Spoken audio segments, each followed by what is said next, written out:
Para estas três leituras de hoje, a Santa Madre Igreja nos prepara a libertação do senso comum, a fim de que, através da piedade, vivamos melhor, sem amolar o outro. Deus nos ensina hoje a não termos preconceito, fazer fofoca, maledicências e outras ruindades que tais. Um dos piores inimigos da filosofia cristã é o senso comum. O senso comum é o que todo mundo que não estuda pensa. Por exemplo, jovem não tem experiência. Isso foi senso comum durante muito tempo. O senso comum é reconhecido pela sua coletânea de fragmentos de conhecimento superficial. Assim, um jovem não tem experiência é uma das frases que o senso comum repete. Ora, um jovem pode fazer tudo que os velhos fazem e pode fazer até melhor. Chamo a atenção para o versículo 12 da primeira leitura da carta de Paulo a Timóteo. Caríssimo, ninguém te despreze por seres jovem.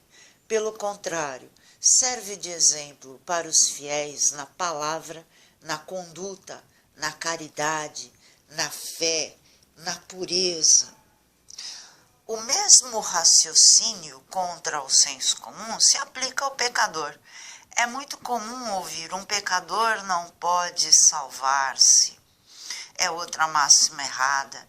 Uma mulher deve ser olhada com desconfiança, ela precisa ter um marido. Eu mesma já fui abordada na igreja Sara Nossa Terra, que é uma igreja muito boa, diga-se por sinal, mas desconfiaram de mim, acharam que eu estava lá atrás de homens. Isto é senso comum. O que difere um cristão do outro, que realmente o nomeia como cristão, é o amor que ele demonstra por Deus. Esse amor vem de qualquer coração que deseje amá-lo, seja o coração de um jovem, seja o de uma mulher, mesmo cheia de pecados. Chamo a atenção para os versículos 44 a 47 do Evangelho de hoje. Então Jesus virou-se para a mulher e disse a Simão: Estás vendo esta mulher? Quando entrei em tua casa, tu não me ofereceste água para lavar os pés. Ela, porém, banhou os meus pés com lágrimas e enxugou-os com os cabelos. Tu não me deste o beijo de saudação. Ela, porém, desde que entrei, não parou de beijar meus pés. Tu não me derramaste óleo na minha cabeça. Ela, porém, ungiu meus pés com perfume. Por esta razão eu te declaro: os muitos pecados que ela cometeu estão perdoados, porque ela mostrou muito amor. Aquele a quem se perdoa pouco, mostra pouco amor. O que é necessário para o indivíduo ser cristão, jovem ou mulher, é orientar-se pela palavra de Deus. Chamo a atenção para o versículo 13 da primeira leitura de Paulo a Timóteo. Até que eu chegue, dedica-te à leitura, à exortação, ao ensino. Porém, ao orientar-se pela palavra, não agir com preconceito de leitura. Há um exemplo de preconceito advindo do senso comum no versículo 39 do mesmo evangelho de hoje. Vendo isso, o fariseu que o havia convidado ficou pensando: se este homem fosse um profeta, saberia que tipo de mulher está tocando nele, pois é uma pecadora. Mas perdoar os pecados que todos nós cometemos, esse é o princípio, não é o senso comum, é o perdão dos pecados, apesar do senso comum, como no versículo 48 e 49 do Evangelho de hoje. E Jesus disse à mulher: teus pecados estão perdoados. Então os convidados começaram a pensar: quem é este que até perdoa pecados?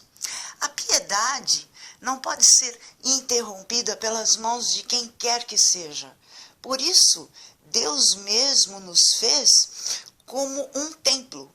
O nosso corpo é um templo onde nós nos conectamos a Deus e não escutamos essas besteiras que vêm de fora, produzidas pelo senso comum, porque sabemos que Deus está presente em nós. Chamamos a atenção para o Salmo de resposta de hoje, número 110, versículo 10. Temer a Deus é o princípio do saber e é sábio todo aquele que o pratica. Permaneça eternamente o seu louvor. Para amar a Deus e agradá-lo com mimos, comecemos pela oração e façamos o bem aos mais pobres. Estaremos como que enxugando os pés do Mestre com os nossos cabelos, se praticarmos o bem para com os pobres e não nos ligarmos a essa besteira do senso comum que se traduz em fofoca. Eu chamo atenção para uma leitura que não faz parte da escolha de hoje da Santa Madre Igreja, mas eu cito Mateus 40, versículo 25. Jesus diz: eu garanto a vocês, todas as vezes que vocês fizeram isso a um dos menores de meus irmãos, foi a mim que o fizeram. Na véspera de sua paixão, Jesus tomou o pão e disse: este é o meu corpo. Do mesmo modo, ao fim da ceia, ele tomou o cálice em suas mãos e disse: este é o meu sangue. Meu corpo e meu sangue vão ser entregues para a remissão dos pecados. Quem fizer isto, em minha memória, terá a vida eterna. Senhor, salvai-me.